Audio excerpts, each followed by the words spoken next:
ये बात मेरे बचपन की है। बचपन में मैं अपने दादा-दादी के साथ रहा करता था गाँव में। मुझे उनके साथ रहना काफ़ी पसंद था।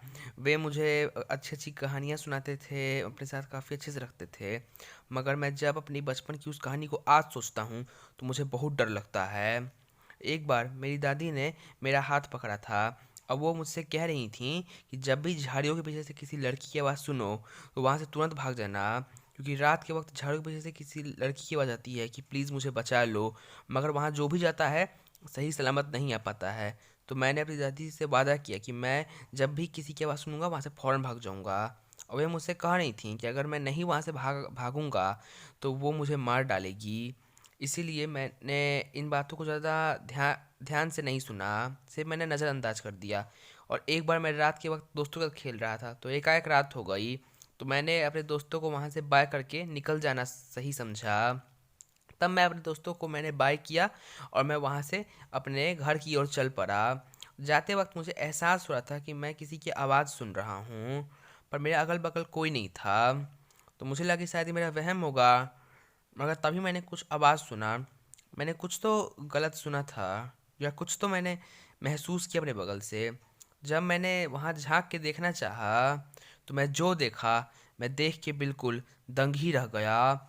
मैंने देखा कि पेड़ के पीछे से किसी लड़की की आवाज़ आ रही है, और वो यही कह रही है कि मुझे बचा लो, कह रही है। तो मुझे अपनी दादी की बात याद आ गई। तो मैंने सोचा कि यहाँ से निकल लेना चाहिए, पर मैंने थोड़ा झांक के देखना चाहा, तो देखा कि पेड़ के नीचे कोई परछाई थी।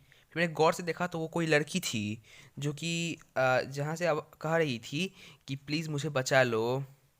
तो मैंने सोचा कि ये ज़रूर किसी का वो तौर तरीका है मुझे फंसाने का। और मुझे अपनी दादी की बात याद आ गई कि दादी ने कहा था कि कोई लड़की आवाज़ देती है पीछे से, और उसकी आवाज़ सुनो तो फ़ौरन भाग जाना। तो मैंने उसके पास जाना सही नहीं समझा। मैंने समझा कि मुझे यहाँ से निकल लेना चाहिए, मगर मैंने देखा कि वो अपना हाथ हिला रही थी और कह रही थी कि मुझे बचा लो, मुझे छोड़ के मत जाओ। पर मुझे पता था कि ये कोई षड्यंत्र है किसी के खिलाफ मुझे फंसाने का। तो मैंने सोचा कि क्यों ना वहाँ से निकल जाऊँ। मुझे लगा कि यहाँ से निकलने में भलाई है। तो मैंने पीछे ना देखना चाहा और चुपचाप वहाँ से निकल जाना सही समझा। मैं निकल चुका था वहाँ से, पर मैंने तभी ध्यान दिया कि उस लड़की के पीछे भी कोई छुपा हुआ था, और गौर से देखा तो उस लड़की के पीछे भी कोई लड़का छुपा हुआ था। किसी लड़के का मैंने हाथ देखा था, और किसी लड़के के कपड़े भी पीछे से दिख रहे थे। अब जब मैंने ध्यान से देखना चाहा, तो देखा कि उसके पीछे कोई लड़का है, और वो लड़की जो है वो जिंदा ही नहीं है। और वो लड़का एकाएक मेरी तरफ कूद के आता है मुझे पकड़ने के लिए। मैं जितनी और वो बार बार वो लड़का यही कह रहा था कि प्लीज़ मुझे बचा लो, उस लड़की की आवाज़ में। तो मैंने ध्यान दिया कि ये तो वही आवाज़ है जो आवाज़ उस लड़की की आई थी, यानी कि वो लड़का उसके उस डेड बॉडी के पीछे छुप के वो आवाज़ निकाल रहा था। और मेरा जितना दूर हो सका उसने पीछा किया मेरा, और मैं जितना तेज़ी से भाग सकता था उतना तेज़ भागना सही समझा। और मैं काफ़ी तेज़ी से भाग रहा था अपने घर की तरफ। तभी रास्ते में मुझे कुछ जलता हुआ नजर आया। जब को देखा तो वो मेरे दादाजी थे, जो स्कूटी लेके आ रहे थे सामने से। तो मैं उनके साथ उनके पास चला गया, और मैंने उन्हें सारी बातें बता दी। पर पीछे मुड़ के देखा तो वो लड़का नहीं आ रहा था। घर आके मेरे दादाजी ने तुरंत पुलिस को इन्फॉर्म कर दिया। और पुलिस ने बताया कि कई लोग ऐसे हैं जो बहुत दिनों से गायब हैं, उन्हें भी ऐसी आवाज़ें सुनाई देती थीं, और तो और जब भी वो जाते थे तो वो वापस नहीं आते थे।